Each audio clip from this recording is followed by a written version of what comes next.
Então, às vezes, e essa questão que nós vamos abordar hoje, que é ainda sobre assuntos mistérios sobrenaturais, e a questão da Bíblia e a consulta aos mortos, por incrível que pareça, isso ainda causa muita confusão, né, no meio da igreja, principalmente porque nós não temos, como nós não estudamos muito sobre isso, às vezes nós não temos muita clareza, né, dessa questão da nossa vida, que é a morte, que é algo certo, né?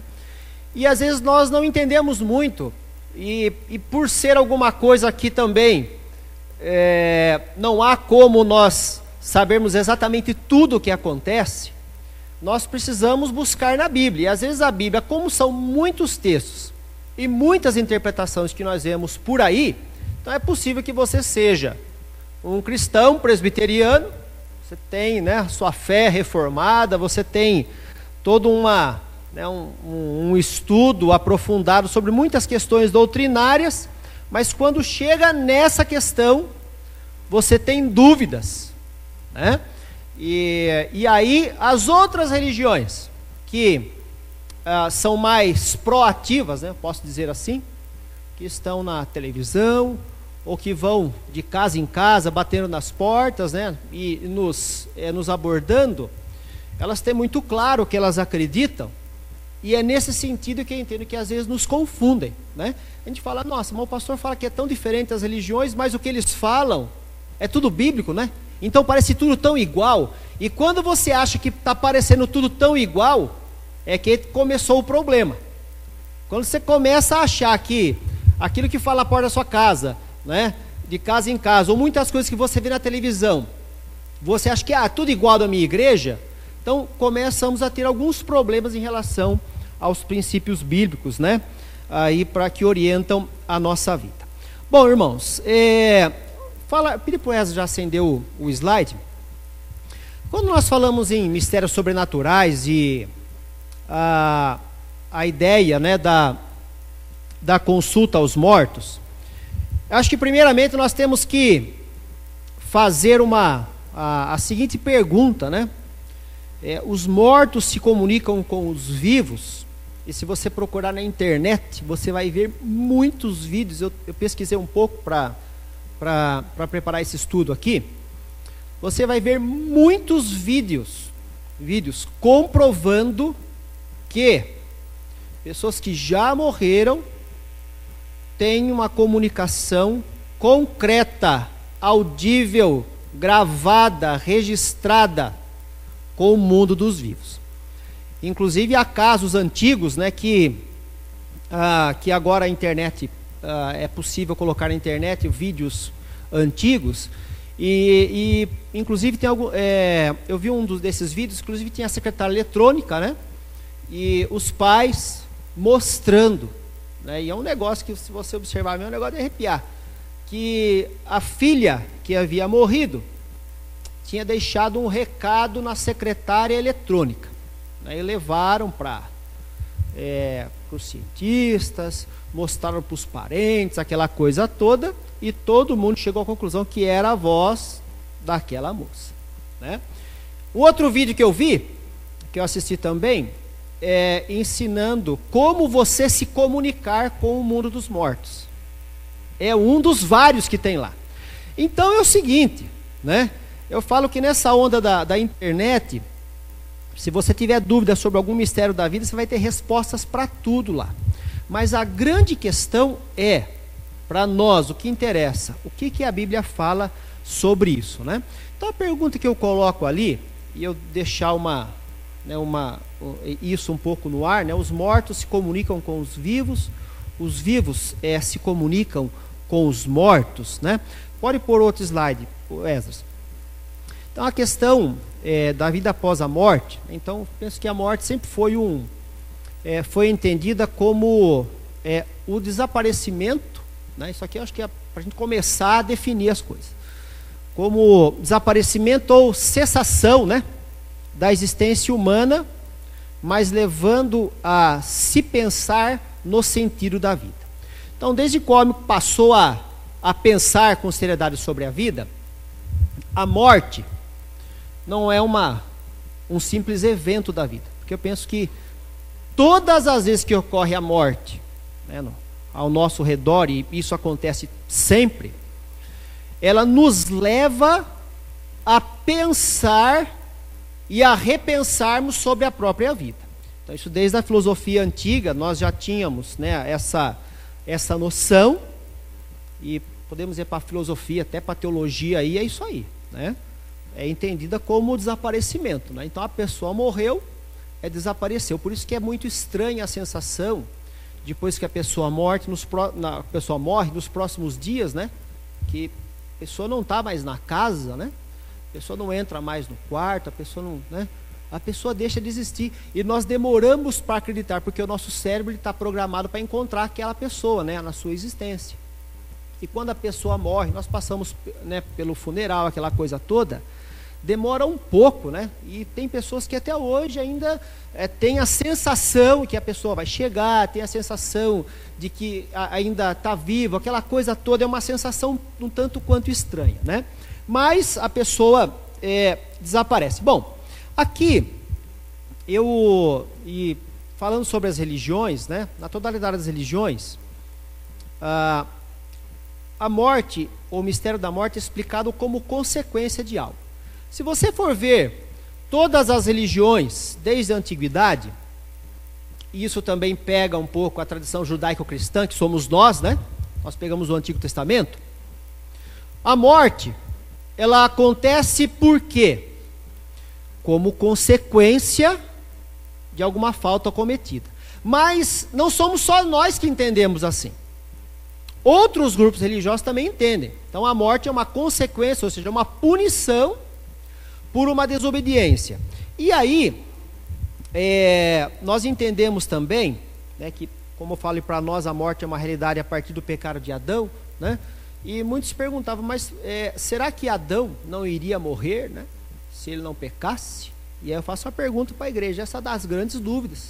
Vai lá, Adão era imortal ou não era? Né? Você pode falar, eu acho que era, não era. Pronto, aí já começa um problema teológico, uma questão teológica. Deus criou Adão para a vida, não é? E para gozar a vida. E há uma corrente que diz o seguinte: o ciclo natural da vida é a morte. Então, uma corrente teológica que afirma que Adão não era imortal. Por quê? Se Deus criou o ciclo da vida e dentro do ciclo da vida tem a morte, Adão não era imortal. Aí eu faço a pergunta para a igreja, o que vocês acham disso? Ah, mas aí nós vamos para o texto, né? Lá em Gênesis 17, que diz aqui, que Deus falou sobre a questão, né? Essa questão. Você não vai comer do fruto, porque a partir... O Gênesis 2,17, no dia em que comerdes do fruto, o que vai acontecer? Certamente, então aí começa uma questão teológica para nós. Bom, então pela lógica, se Adão não tivesse comido do fruto, teologicamente não haveria morte, não é? Então, nós começamos a construir uma ideia de que realmente a morte acontece por conta de uma falha, né, na conduta do primeiro homem. E depois disso, né, nós morremos juntamente com Adão, né, e entendemos assim que na Bíblia, né, apenas ainda nesse assunto, que a morte física ela não é dada como uma continuidade do estado original da criação, muito pelo contrário. Ela é dada como algo que ocorreu depois do pecado. E aí o apóstolo Paulo vai dizer que a morte é o último inimigo a ser, né? Como que é mesmo? É o último inimigo a ser vencido. Por quê? Né?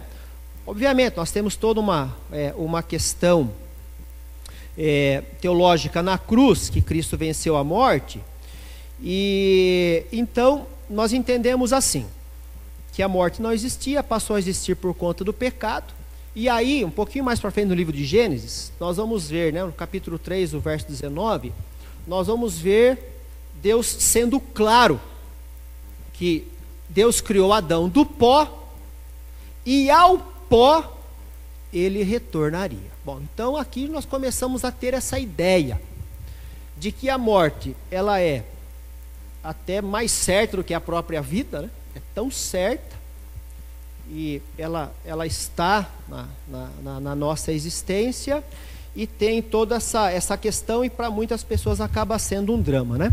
No caminho para cá, irmãos, eu falo que primeiro a ideia que eu coloco ali, que a morte nos causa uma reflexão na vida. No caminho, quando eu mudei há 5 anos ali para Vila Assunção, não há nenhuma vez que eu venha para o centro da cidade, eu venha para a igreja ou para qualquer lugar aqui, que eu não passe ao lado, numa rua, que de um lado está o velório municipal e do outro o cemitério. Sabe que eu passava ali, não reparava nisso, mas eu comecei a pensar. E cada vez que eu passo lá, eu vejo, né, que tem carros lá, as pessoas chorando, essa coisa aqui, eu fico pensando assim, né? Qual será, né, o meu dia, o dia das pessoas que eu gosto? Como que é isso, né? E eu confesso aos irmãos que cada vez que eu passo lá, eu faço a seguinte reflexão: realmente não somos nada, a possibilidade da morte é iminente, ela pode acontecer a qualquer momento, e isso me faz ter mais humildade diante de Deus e uma reverência em relação à vida. Eu falo que a pessoa que passa ali, se ela for orgulhosa, ela deixa de ser orgulhosa. A pessoa que passa por ali tem a consciência que ela está do lado do velório e do cemitério, ela passa a criar outros valores na vida. Que tem coisas que não vale a pena brigar, tem coisas que não vale a pena, ela começa a fazer uma profunda reflexão. E é por isso que eu entendo assim também, irmãos, né? Então, eu penso que, né, essa questão, ela deve nos tocar nesse sentido, né? E aí, pode passar, Wesley, a questão da imortalidade da alma, né? E crença na outra vida, que muitos acreditam assim, ser algo imediato. Então, acredite-se, por exemplo, muitas religiões acreditam assim: a pessoa morreu, imediatamente após a morte, acontecem, por exemplo, a encarnação numa outra coisa, ou num outro corpo, né, para que haja purificações até a alma alcançar a imortalidade. Porque esta que é a ideia. Vou abrir um parênteses aqui. Irmãos, para nossa forma de pensar, nós não aceitamos a finitude. Eu penso o seguinte, né? A ideia do pastor Ismael, eu penso assim, que quando falar que Deus nos fez a imagem e semelhança dele, e nos colocou em inteligência, nós temos condições de pensar ou imaginar a nossa vida além dessa vida existencial. E aqui vou explicar uma coisa para os irmãos. Nós temos uma necessidade muito grande de transcendência. O que é necessidade de transcendência? De sairmos dessa limitação que é o nosso corpo, né, e o tempo da nossa vida, e nos estendermos, transcendermos. Então, aí entra a questão religiosa, né? Contato com o sagrado. Mas os irmãos já viram o ditado popular, né? Que antes de morrer você deve fazer o quê? Escrever um livro, plantar uma árvore e ter um filho. Isso é transcendência total, porque depois que você se for, você continua. A sua ideia vai estar no livro, a tua semente vai estar no filho, e a árvore vai ser para lembrar que você existiu. É a necessidade de transcendência, né? Então, realmente é muito difícil para nós, na nossa lógica, e nós temos a matemática, temos o tempo, a nossa mente consegue alcançar muito mais do que o nosso corpo consegue. E é por isso que nós não nos conformamos com a limitação. E nós gostaríamos, e muitas vezes as pessoas pesquisam isso, estão pesquisando, tentando prolongar a vida, por quê? A questão da morte é algo muito angustiante para nós. É muito difícil nós aceitarmos que o meu corpo, ele é finito, sendo que o meu cérebro, o meu pensamento tem infinitas possibilidades, inclusive de pensar, de projetar, né? Inclusive tem pessoas que falam, seria bom que eu estava assistindo um programa de televisão em que tinha as pessoas compravam coisas antigas, né? E tinha um senhor que tinha muita coisa, e tudo que a pessoa oferecia um dinheiro para ele vender, ele falava, pode levar. Pode levar, e vendendo tudo. E tudo aquilo que ele vendeu, sobrou muita coisa ainda para ele vender. Aí a pessoa perguntou, mas por que o senhor está vendendo com tanta facilidade? Ele falou assim, eu fui comprando essas coisas porque eu tenho mais projetos na minha vida do que tempo. Então agora estou priorizando o tempo. Os projetos eu estou largando aí e estou priorizando os projetos possíveis na minha vida. Realmente é isso. Nós temos mais projetos do que tempo, né? E essa é a nossa angústia, né? Então, essa questão da imortalidade, de transcender, vem desde do mundo antigo, né? E muitas religiões estabeleceram rituais, inclusive os funerais, né? Como uma forma de mandar esse corpo, ou esse que morreu, ajudá-lo a transcender até a imortalidade. E coloquei a imagem aqui, volta um pouquinho lá, Wesley, a primeira imagem aqui, porque eu falo das religiões antigas, né? No Egito Antigo, há conservações dos mortos, né? As famosas múmias. Os irmãos sabem por que isso acontece?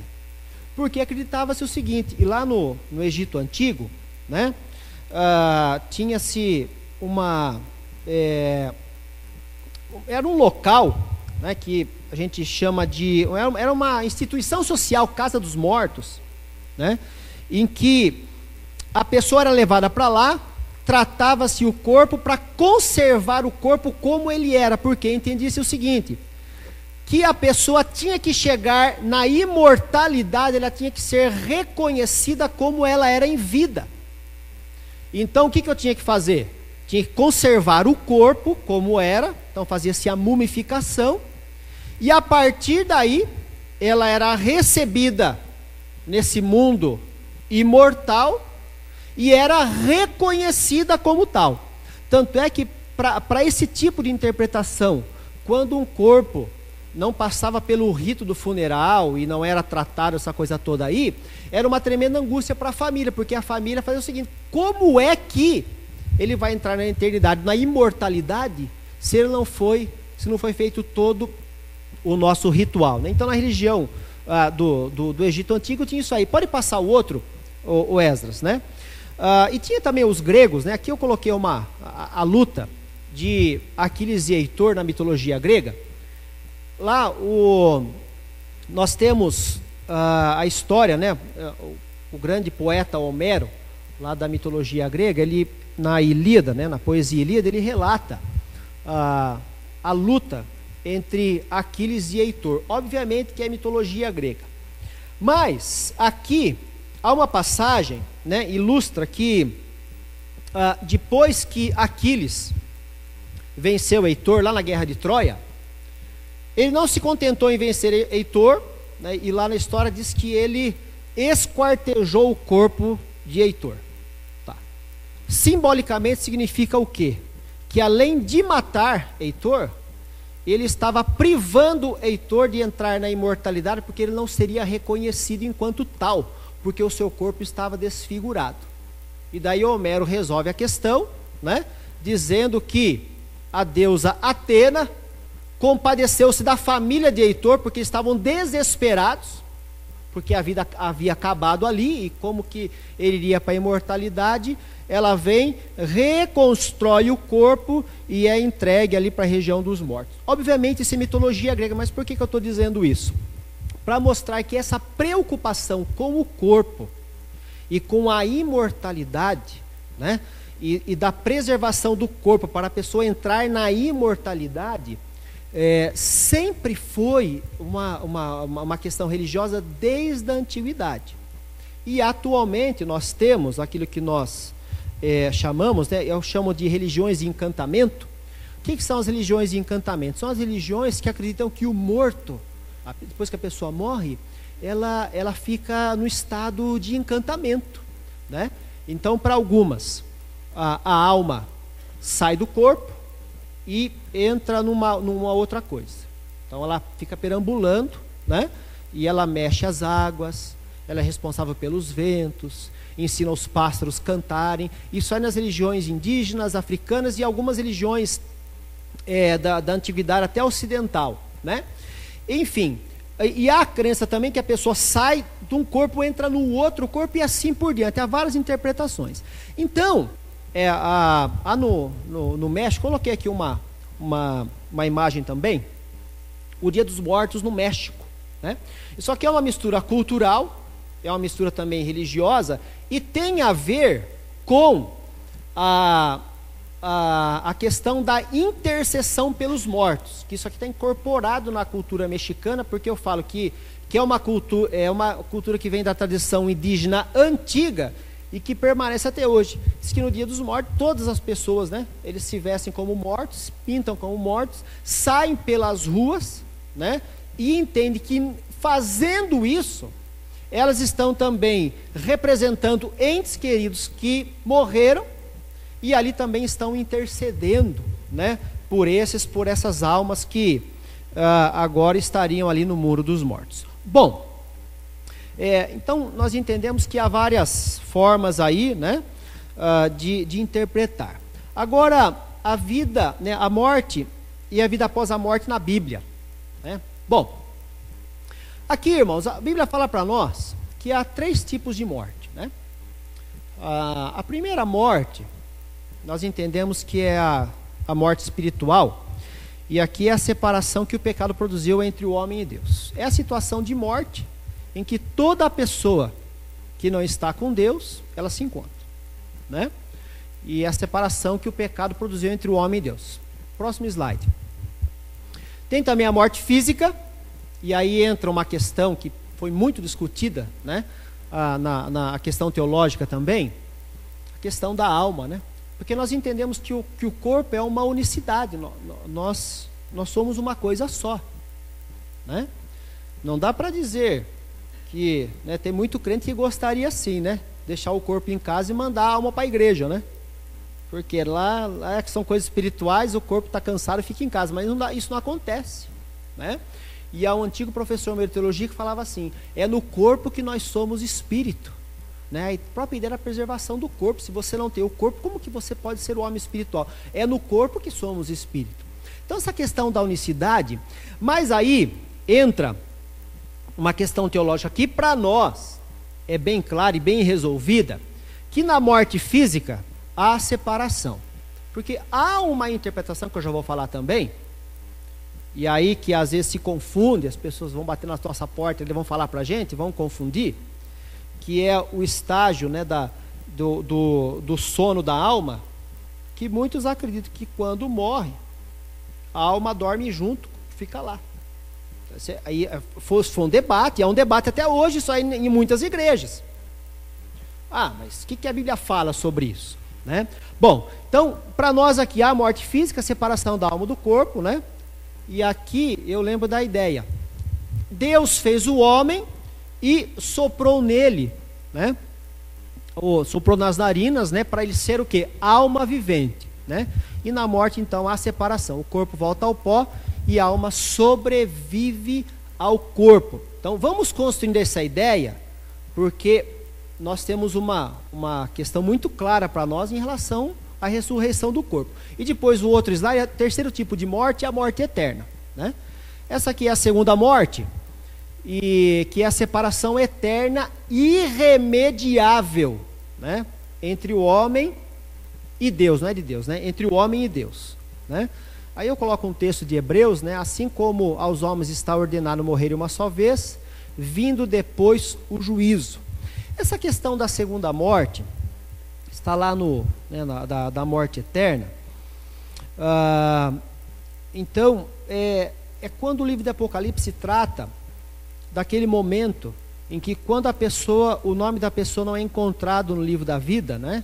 e aí a pessoa é lançada para o lago de fogo. Então, isso acontece, então a morte é uma vez só, a morte física é uma vez só. Mas depois disso tem a ideia do julgamento, né, que nós vemos no livro de Apocalipse. Então, nós entendemos que a segunda morte, que está no livro de Apocalipse, é o que acontece na eternidade em relação à pessoa que morreu sem Deus. Então aí nós vamos entrar nessa separação. Temos os crentes e temos os ímpios. Então, a pessoa morreu sem Deus, aí é que tem a ideia do dano da segunda morte, tá? Bom, pode passar também. Então, na atualidade, então isso eu falei um pouquinho sobre, né, história, questão teológica. Pelo menos 4 vertentes que interpretam a morte. E aqui eu já vi muito crente falar.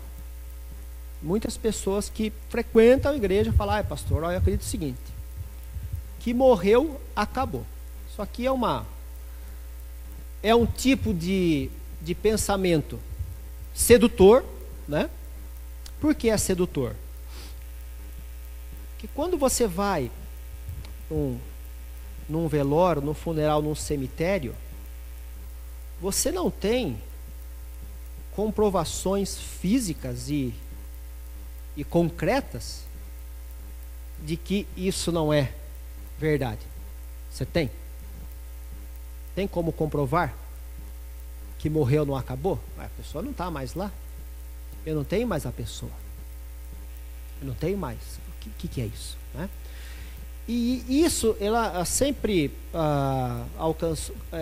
conseguiu muitos adeptos, porque além de ser alguma coisa muito concreta e muito palpável, né, nós chamamos de hedonismo, que é um tipo de filosofia grega, que é a ideia, né, que quando interpretamos, né, os ímpios na Bíblia, quando falam, né, comamos e bebamos que amanhã morreremos, ou seja, aproveitar a vida até o último instante, porque dela nada levamos, nela nós, né, a vida é isso, e morreu, acabou. Então o que sobra da vida? Apenas a própria vida.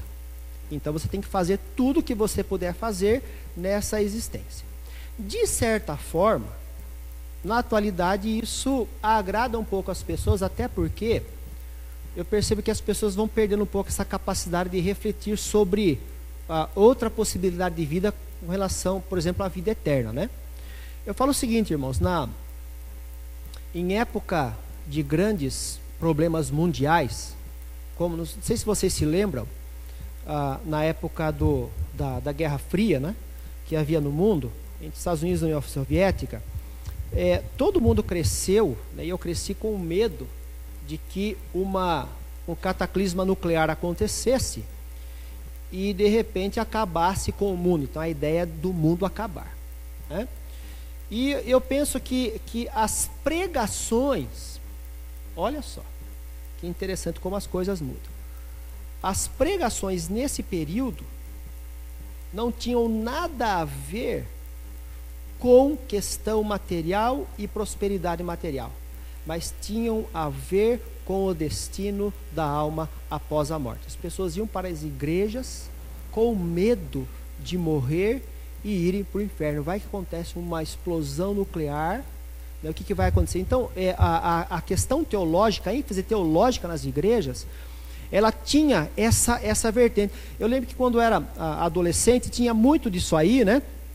E aí assistíamos aquele filme, né, produzido ali pelos Estados Unidos, o dia seguinte, não sei que, The Day After, não sei quem assistiu esse filme aí, e falava desse cataclisma, que bomba nuclear ela vai acabar com tudo. E aí a grande questão, então houve um grande avivamento, principalmente nos Estados Unidos, né, na década de 80, final da década de 80, né, a década de 80 toda, justamente de igrejas que iam surgindo, ou pessoas que iam se preocupando com isso, e a preocupação deles do mundo não conhecer a Cristo. Muitas agências missionárias começaram a mandar missionário para o mundo inteiro, porque o mundo vai acabar, vai haver uma guerra, e aquela coisa toda. Perceba que as pessoas relaxaram em relação a isso um pouco, né? E hoje as pessoas não estão refletindo talvez muito sobre essa questão da eternidade. E a vida das pessoas está assim hoje. Comamos e bebamos que amanhã morreremos. Inclusive no meio do cristianismo. Não há uma preocupação mais com as coisas eternas, com a questão da própria alma, mas uma preocupação material. E eu pontuo isso, né? Isso para mim é muito claro, quando eu vejo que a mentalidade das pessoas hoje é acumularem quanto mais bens materiais possível nessa vida para gozarem e aproveitarem desses bens materiais nessa vida. E aí como que isso vem para a igreja? Quando, né, começa-se a dar ênfase somente nisso, que Deus é para me dar tudo o que eu necessito, porque eu preciso comer e beber, porque amanhã eu vou morrer. Olha que lógica, sutil, né? Eu falo que Satanás vai colocando isso na vida da igreja, a igreja nem percebe, sutil. Por quê? Eu preciso ter, porque eu preciso comer, beber, porque amanhã eu vou morrer. Então eu preciso ter, acumular, e assim vai. Então perceba o seguinte, que essa aqui é uma vertente. A segunda vertente, morreu, vai para o purgatório. Bom, essa aqui é um pouco mais antigo, né? Tem a ver com a tradição católica apostólica romana. E isso, irmãos, tem a ver com uma bula papal que foi estabelecida. E a ideia do purgatório é o seguinte: é a interpretação que entende como possível que o mundo dos vivos interfira no mundo dos mortos, por meio de intercessão pelos mortos, né? Então, resumidamente, as pessoas vão para um lugar de tormento semelhante ao inferno. É temporal, porque a pessoa não fica ali por muito tempo, ou sei lá quanto tempo, porque não se sabe por quanto tempo. A pessoa fica purgando, ou seja, sofrendo pelos pecados cometidos na vida. Fez, pagou. Então, para muitos, aqui se fez, aqui se... Faz interpretação? Não, aqui se fez... Você vai, purgatório é o gargalo, tem uma encruzilhada lá que é o purgatório depois da morte, você vai sofrer lá, né? E os vivos conseguem socorrer as almas com súplicas, né? E aqui, eu abro um parênteses, no rito católico, rito eu falo, né, na missa católica, em toda a missa há um momento da intercessão pelos mortos, né? Isso tem a ver também com aquela Dia dos Mortos no México que eu mostrei, e tem a ver também com as missas que são encomendadas em favor de uma pessoa. E aí, a gente pergunta o seguinte, mas por que as pessoas encomendam? Então, é uma relação, se a pessoa foi boa, se foi ruim, né? Se a pessoa foi muito boa, não vai ter missa de sétimo dia.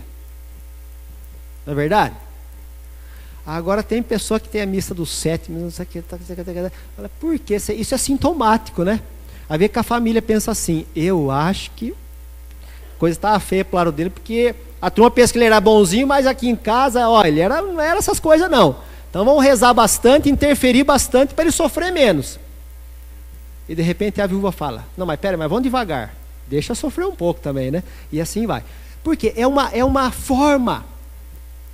É a única forma que nós entendemos, né, que oficialmente, a teologia oficial permite que se adentre no muro dos mortos, se interfira nisso, para ajudar o morto que está lá, né? A alma que está purgando os pecados, até ela ser purificada e ir para a eternidade, né? A terceira vertente da atualidade é que depois da morte acontece reencarnação, né? Isso também, no Brasil, é algo bem aceito, porque nós vemos as novelas, né? E a Rede Globo Televisão, ela tem essa ênfase muito forte, né, nesse discurso da reencarnação. Por quê? Eu falo o seguinte, todo mundo tem a necessidade de transcendência, a necessidade de contato com o sagrado. Até mesmo esses artistas mais malucos, cantores mais malucos, eles inventam as religiões deles. E o discurso da reencarnação é aquilo que mais se adequa Por quê? Ele é um discurso bom, tem a ver com boa vontade, né? A pessoa então ela precisa ser boa, né? Para conseguir galgar cada vez mais um estágio superior nessa sequência de reencarnação até chegar ao estágio da purificação, né? Então, as sucessivas vidas. Então, no Brasil, por que isso é bem aceito? Isso é bem aceito porque a pessoa, ela, por exemplo, ela é católica oficialmente, mas ela frequenta o centro espírita, né? E há um discurso também que, de certa forma, alivia um pouco a dor da perda nossa, não é? E quem é que não gostaria, por exemplo, de ouvir só mais uma vez a voz, né, de um ente que se foi? Ou que seja um recado, ou alguma coisa pela última vez, não é? Eu penso, irmãos, e aqui o que eu falo, todos nós já sofremos perdas, né? Lógico que uns sofreram há pouco tempo, outros há mais tempo, mas perda é perda, né? Não há como remediar um negócio desse e você achar, não, está tudo bem, perda é perda. Tem pessoas que diariamente, dioturnamente lembram da pessoa que perdeu, principalmente se era da convivência, se a convivência era muito boa, principalmente, né, se realmente havia na família, né, alguma coisa, uma ligação importante, né? Maridos lembram das esposas, esposas, maridos, filhos, essa coisa toda aí, enfim. Mas esse é um drama, irmãos, que depois nós precisamos aprender a descansar em Deus nesse sentido. Mas esse discurso aqui, ele se encaixa muito bem aquilo que mais alivia, né? Aquilo que mais aplaca a nossa angústia, o nosso desespero diante da perda incompreendida.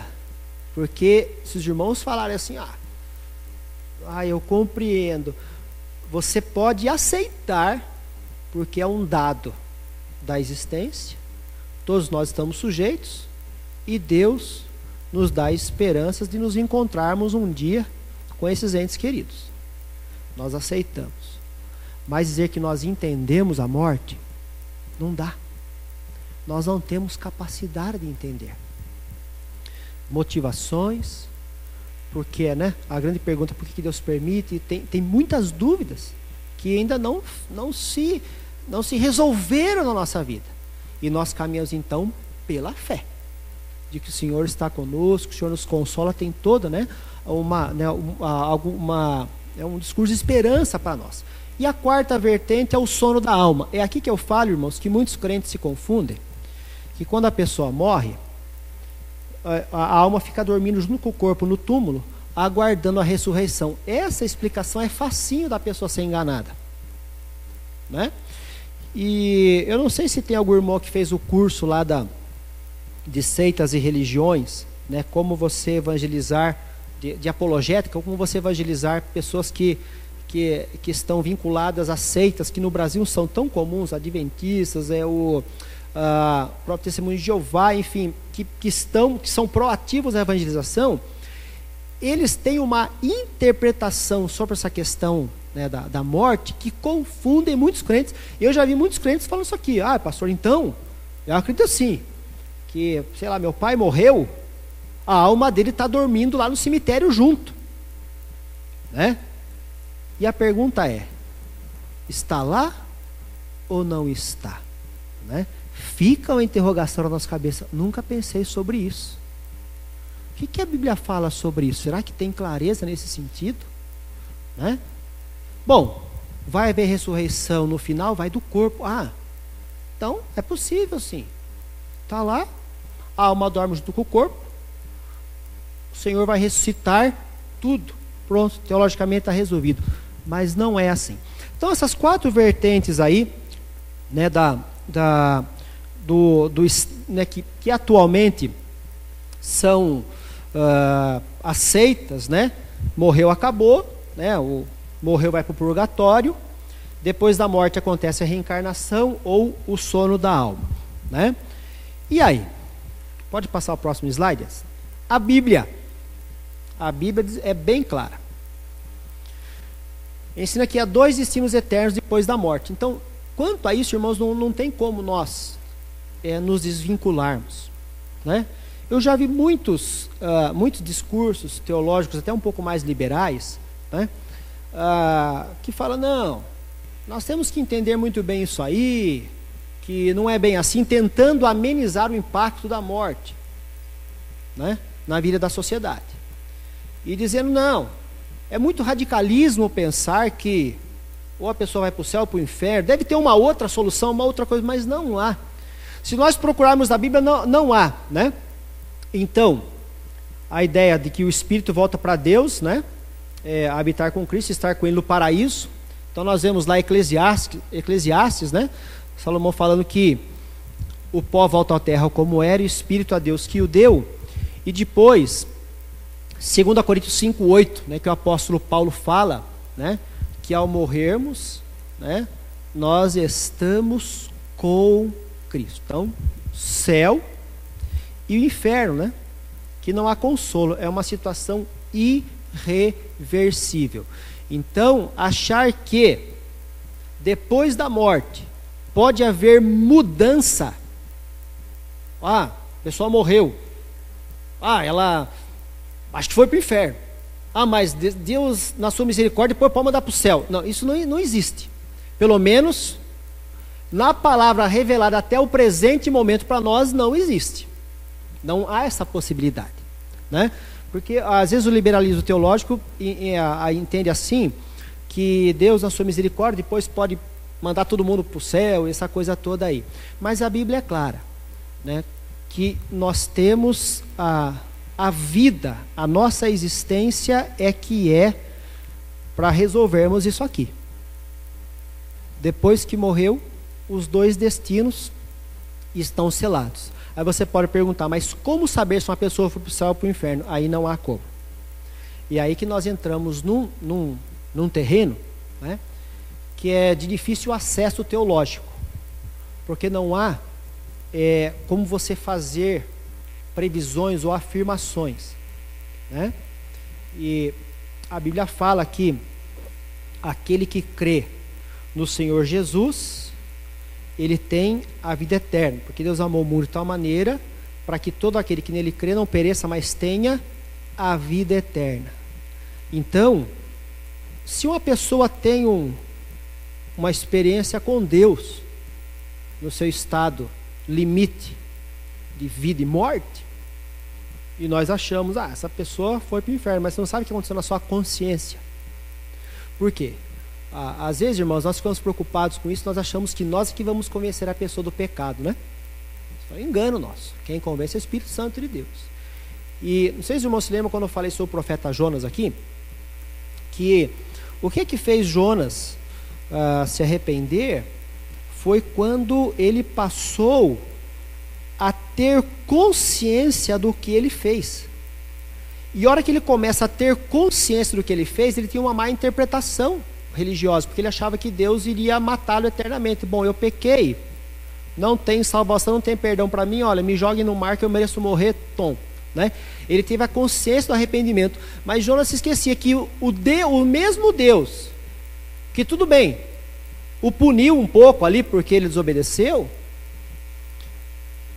que quando viu o arrependimento dele, teve misericórdia, ele ficou na baleia, curtiu um pouco lá, né? Quero que os irmãos entendam, o purgatório dele, estou brincando, não é, a baleia não é purgatório não é purgatório, né? Falei isso, mas já desfalei, só para brincar mesmo. Ficou lá, e depois Deus falou, mais uma chance para você, é a consciência. E essa consciência, irmãos, não tem como nós colocarmos na pessoa. Isso é a ação do Espírito Santo. Por isso que é o Espírito Santo de Deus que converte, convence a pessoa do pecado. Não é? Então, julgar não nos cabe. Então, esse é o nosso limite. Mas há dois destinos. Bom, o próximo slide aí, né? E aí? Os mortos comunicam com os vivos se comunicam com os mortos? Saul, né, eu separei 3 textos clássicos aqui. Isso também intriga muita gente, porque Saul consulta uma médium, né, uma pitonisa, na tentativa de conversar com o profeta Samuel, morto, um pouco antes ali, e consegue respostas. E aí? O que aconteceu? A trama, toda a história de Davi, né? O povo estava agora aclamando Davi como Davi tinha caído na graça do povo. Saul estava com muitos ciúmes disso e de repente com medo de perder, né, o seu trono. Ele já estava indo para um estágio meio que de loucura nesse sentido, de maneira de perseguição.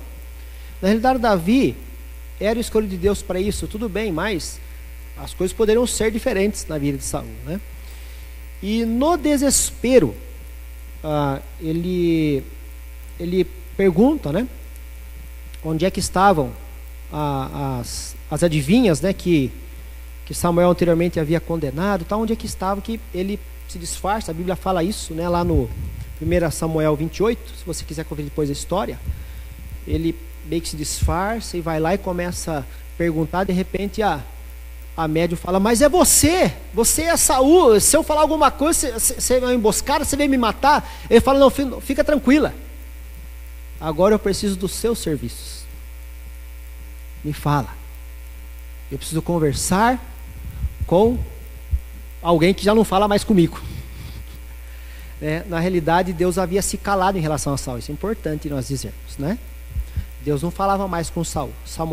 O profeta Samuel havia morrido, né?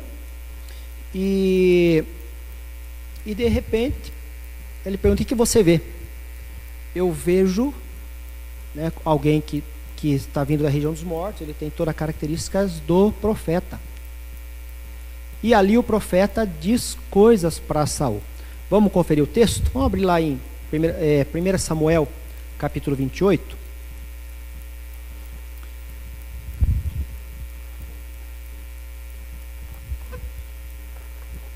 Primeira Samuel 28.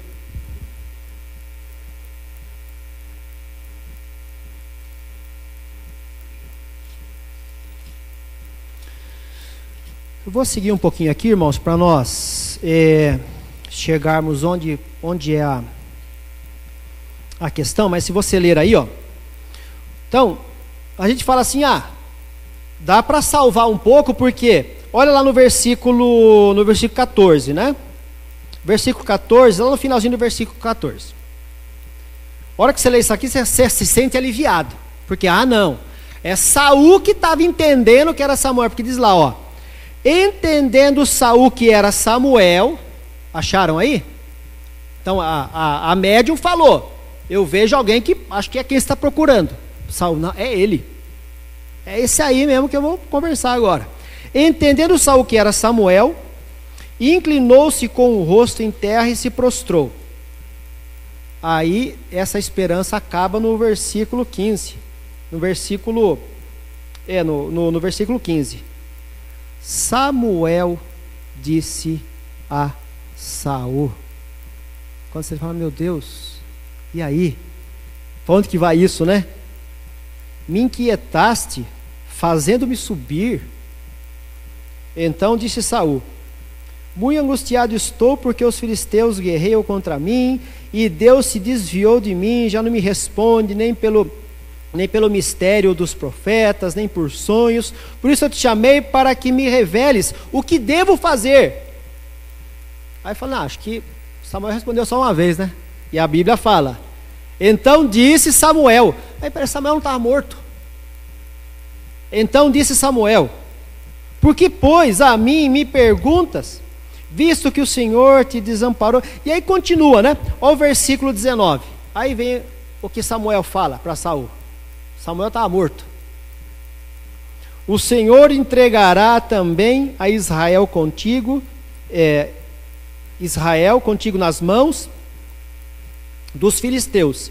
E amanhã tu e teus filhos estareis comigo, e o acampamento de Israel o Senhor entregará nas mãos dos filisteus. E continua. E depois conta a história e tal, e não se fala mais nada. E aí? Samuel conversou ou não com Saul? Você pode dizer, não conversou. Por quê? Eu acredito que não, mas me prove. Esse texto sempre deu pano para manga, porque nós temos que buscar outras coisas que não estão implícitas nesse texto aqui e que vão nos ajudar a interpretar, né, essa questão de Saul conversando com Samuel, que já estava morto, né? E aí nós temos o seguinte: Deus havia parado de falar com Saul por meio de profetas e de sonhos e tudo mais. Por que agora ele utilizaria um profeta morto? Essa é a primeira pergunta que nós temos que fazer. Por que Deus se utilizaria de algo que ele condenou lá em Deuteronômio, a consulta aos mortos? Uma outra coisa que eu observo aqui é que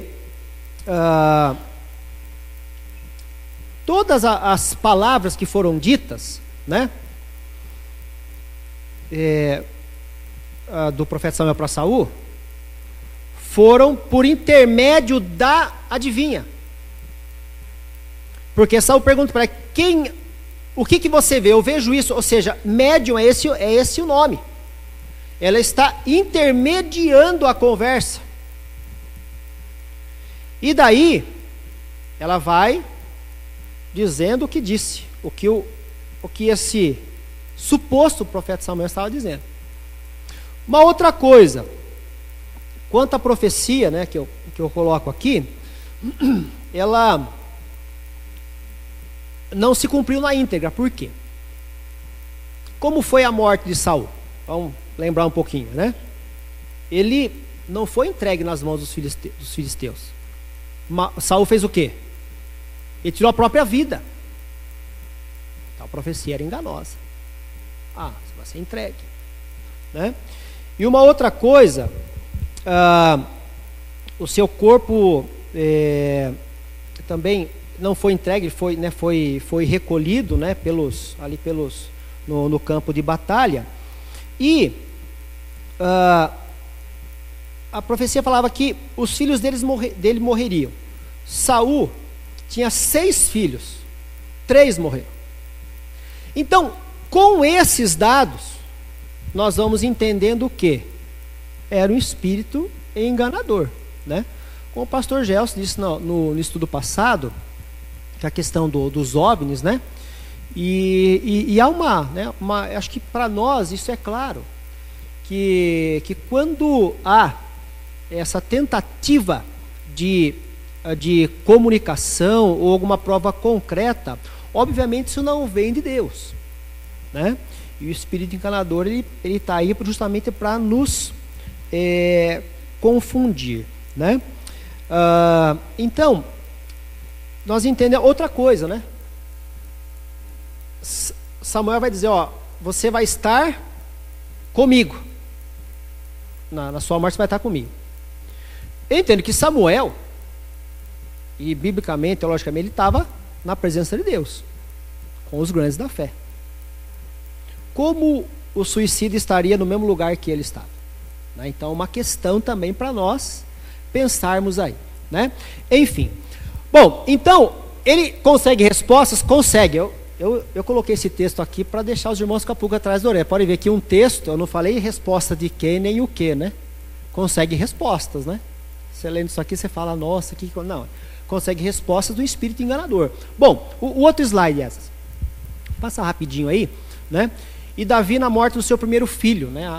A história de Davi, quando ele perde o seu primeiro filho, que é com Betseba, né? E tem resumidamente, o que aconteceu? A criança ficou numa situação de quase morte. Davi vai jejuar, né? Falava com ninguém, rosto em terra, aquela coisa toda. Inclusive, as pessoas estavam até com medo de falar que a criança havia morrido. E o texto fala que Davi vê as pessoas, né, os servos cochichando, vai perguntar o que é, vê que a criança morreu, quando a criança morre, a impressão que nós temos que Davi, ele levanta-se aliviado, ainda com sofrimento, mas o texto fala que ele vai, ele se alimenta, ele toma um banho, ele se lava, veste outra roupa, né? Ele se alimenta, e as pessoas vão achar estranho. Espera aí, antes dele, ele estava quase para morrer, e você está numa situação deplorável de tristeza, agora que ele morreu você está alegre? E aí Davi é que vai ter a grande fala dele, que vai dizer o seguinte, que enquanto a criança estava doente, ele tinha esperança de que ela sobrevivesse, mas depois que ela morreu, ela já está com o Senhor. E aí ele fala, né, que tem um momento, né, o texto que ele fala, de 15 a 25, né, eu irei até ele, eu posso ir até ele, depois que o filho morreu, mas ele não virá mais até mim. Ou seja, ele entregou com todo o sofrimento do mundo, com toda a culpa, com toda aquela agonia, entregou para Deus. E quando fala irei até ele, né, nós entendemos aqui que é o local, né, onde se enterrava, o local onde estava ali a criança, né? Então o próprio Davi, mas ele não virá até mim, não tem como ele vir, né? E o outro texto, né, a parábola do rico e de Lázaro, né, e é a ideia de que, né, o rico, ele vai dizer que vai pedir, né, clamar por misericórdia, pedir que Lázaro, né, que era o pobre e tal, pudesse molhar um pouco, né, ele estava com muita sede, e também que ele queria mandar um recado para a família, que o lugar onde ele estava era um lugar de muito sofrimento, né? E se não podia de repente falar, família, para se converter, de repente não ir para o mesmo lugar que ele. E Jesus vai dizer que isso era impossível. Isso significa, irmãos, né, que até mesmo na parábola, Jesus admite que Jesus não admite a comunicação entre o mundo dos vivos, né, e o mundo dos mortos. Então essa parábola também para nós é uma parábola, obviamente, né, mas é uma forma de Jesus nos ensinar que essa comunicação não é possível, né? Então, irmãos, eu entendo o seguinte, que Deus realmente proíbe a comunicação com os mortos. Eu entrei em alguns sites espíritas e tem a apologética espírita também. A apologética espírita é a seguinte, ela tenta refutar a ideia bíblica de que não é possível a comunicação, né? Então eles falam o seguinte, se Moisés proibiu lá em Deuteronômio, quer dizer então que isso acontecia e Deus estava proibindo? Não, na realidade não. Deus proíbe a comunicação com os mortos não por ser algo possível, mas a proibição é que isso, né, ela pode ser um grande engano, e isso pode trazer mais sofrimento ainda, né? E lá em Deuteronômio, capítulo 18, 9 a 14, há uma proibição nesse sentido, né? Então, pode passar o outro slide, essas? Pode passar, né? Porque é interessante que a busca, como vimos lá, a busca da comunicação com os mortos leva a mais angústia, desespero, mais dúvida, tem toda uma questão emocional que envolve aí, né? Então, irmãos, eu sempre, quando é difícil você falar em funeral, né, é das coisas mais complicadas pro pastor fazer, é o funeral, porque nós trabalhamos com esses dramas da vida, né, com o nascimento, com o casamento, com a morte, essa coisa toda aí às vezes nos deixa emocionalmente fragilizados, né? Mas a minha experiência, o que eu tenho entendido é o seguinte, que diante do luto que todos nós já passamos, a fonte de consolo, né, é Deus, né? A luz da verdade é a Bíblia. A resposta para o drama da morte é Jesus, né? Quem nele crê não morre, mas tem a vida eterna, né? Isso está em João 3,16. E a ideia de recorrer a Deus, né, que perdoa pecados, salva, traz esperança e dá garantias podemos dizer aí, da certeza do amanhã, né? E eu entendo que nós não precisamos temer a morte, né? Pode passar o último slide. O temor da morte é para quem não tem segurança da fé. E eu entendo assim que, e durante muito tempo também, durante algum tempo na igreja, pensava-se muito sobre isso aí. Eu chamava que a teologia do bem morrer, né? A pessoa se preocupava tanto com a morte, que esquecia de viver a vida e a abundância que há em Cristo Jesus também, né? Nós temos que pensar o seguinte: nós não precisamos ficar no comamos e bebamos que amanhã morreremos. Acho que isso também não é uma lógica para nós. Mas a morte, como algo certo em nossas vidas, não deve ser também a nossa preocupação última, o nosso objetivo final e a fonte de angústia para todos nós, né? Porque eu entendo que depois da morte, né, as coisas, aí eu lanço mão até de um pensamento filosófico. Tinha um filósofo grego chamado Epicuro. Ele falava o seguinte, que a dor, nós não temos que temer a dor. Por que não temos que temer a dor? Porque a dor, ela vai ter um limite. E se ela chega no limite que é suportável, quer dizer que nós a suportamos e continuamos a vida. Se chega no limite que é insuportável, nós morremos. Mas ao morrermos também, acabou o sofrimento e acabou a dor. Olha que lógica interessante, né? Lógico que a gente não vai ficar pensando nisso, e a morte continua sendo, né, um grande mistério para todos nós, mas nós temos que caminhar na esperança, né, de que nós receberemos um corpo imortal, incorruptível, glorioso, celestial. Isso que a palavra de Deus nos fala, né? A palavra de Deus nos fala também que em Cristo há redenção para a alma e para o corpo.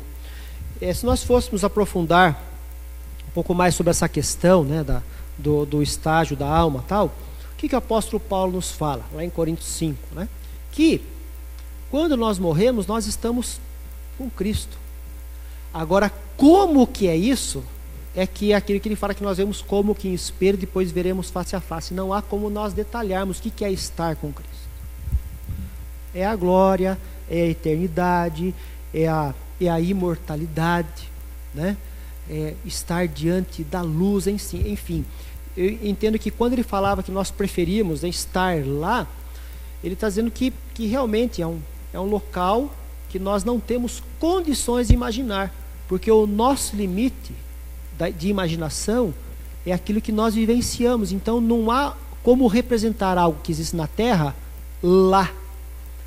Então a nossa esperança é essa. Então a alma está com Deus. A ressurreição do corpo também acontecerá. E um outro pensamento que eu tenho é o seguinte: que o corpo, a existência do corpo, só tem lógica se estiver conectado à alma. A alma só tem lógica se estiver conectada ao corpo. Jesus ressuscitou em corpo.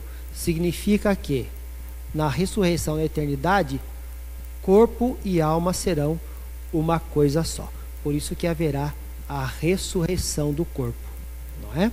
Então, obviamente, às vezes fica muito na metafísica, né? Fica alguma coisa muito subjetiva para nós entendermos. Mas a glorificação, né, e a ressurreição é completa. Então, meus irmãos, o que nós temos que pensar, né? Que nós não temos que temer, e se a nossa segurança está em Cristo, nós não precisamos querer nos comunicarmos com pessoas que já se foram. E eu entendo que as pessoas que passaram pela nossa vida deixam muitas lembranças, e essas lembranças, vivências, elas devem muito mais nos motivar do que nos entristecer, né? Então, se você passou por uma perda recente aí, eu entendo que é isso. A dor, ela vai acompanhar, mas o Senhor Deus é o Deus da consolação. Então nós temos que transformar essa tristeza em alegria, na esperança de que quando estivermos com Deus, nós gozaremos da presença de todas aquelas pessoas que fizeram parte da nossa vida. E aí eu entendo, irmãos, que essa interpretação bíblica é a que nos enche de esperança. É a melhor, é a mais profunda, é a mais sublime, é a que nos alimenta e nos faz ter esperança em relação ao futuro. Então, voltando à primeira pergunta, a Bíblia proíbe a comunicação com os mortos, entre vivos e mortos, essa coisa toda aí? Muito mais do que proibir. A Bíblia diz que não é possível, porque além de ser um engano, traz sofrimento. E o nosso Deus não é um Deus de sofrimento, é um Deus de vida e vida em abundância. Amém? Que o Senhor assim nos abençoe. Vou fazer uma oração para encerrar. Oi. Vou acrescentar algumas coisinhas só. Oi? Vou acrescentar algumas coisas. Sim. Vamos lá. Os irmãos estão ouvindo, né? Você falou que a Bíblia diz que é impossível essa comunicação. E ela é bem clara naquela passagem de Jesus, a questão do Lázaro. Isso. Nem o crente que pôde aliviar o sofrimento do rico, nem o rico quis avisar os irmãos lá. Jesus falou para eles têm os profetas que o ouçam. Quer dizer, tanto um lado como o outro é possível. A gente tem um nome na teologia que é o Hades, que é o lugar da alma sem o corpo, aguardando a ressurreição do corpo, né? Então são coisas impossíveis. Aí vem aquela pergunta, mas então quem o espírita? Com quem que eles estão falando então? Aí que é o engano. Porque nós cremos que quando eles estão consultando mortos, não são mortos, porque de lá eles não podem sair. Eles estão consultando espíritos enganadores.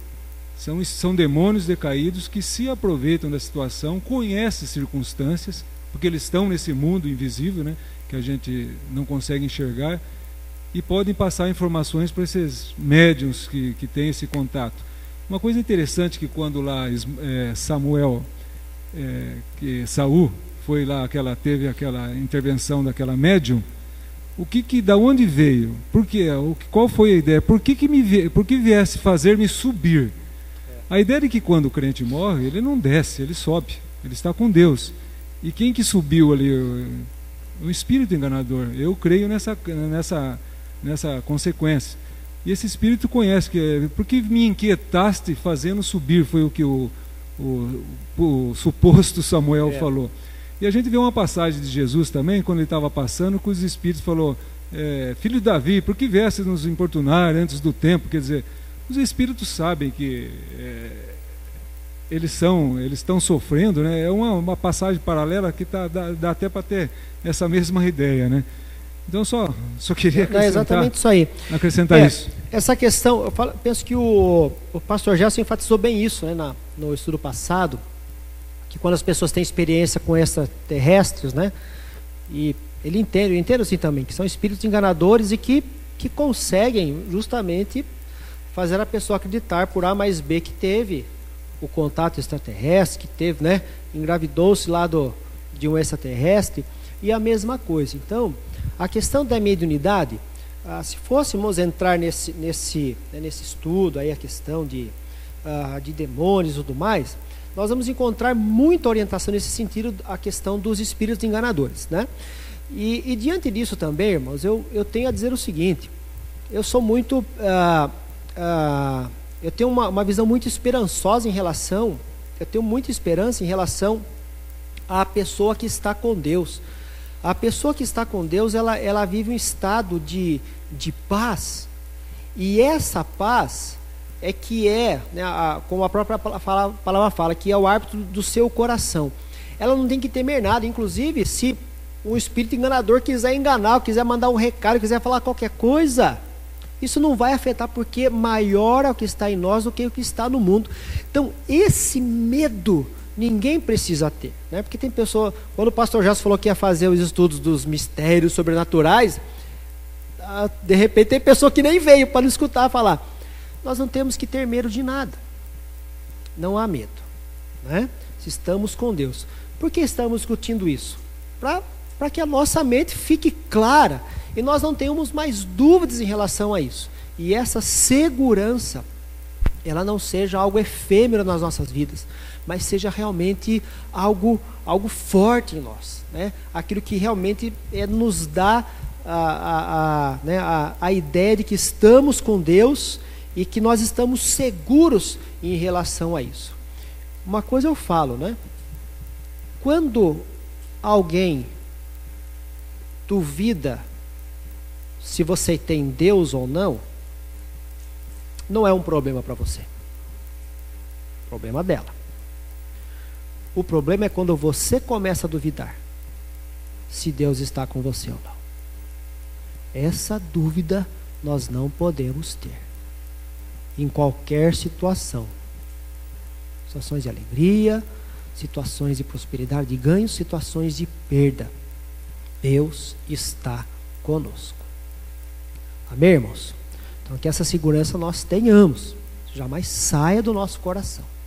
E que o Senhor, né, nos abençoe e nos faça sempre ter essa paz, né, da sua presença em nossas vidas. Como diz o Paulo, né, morrer, estar com Cristo é incomparavelmente melhor, né? Isso, é lá e quem estava com Coríntios, Cristo, né, na transfiguração, não é só no Novo Testamento nós vemos isso, veio Moisés e Elias ao lado de Cristo, né, ao lado do Senhor. São coisas assim que a gente escapa das nossas possibilidades. É verdade. Mas tá bom, vamos colocar em pé, nós vamos orar. Que Deus. Na próxima terça o pastor Gerson dará continuidade a esse estudo. E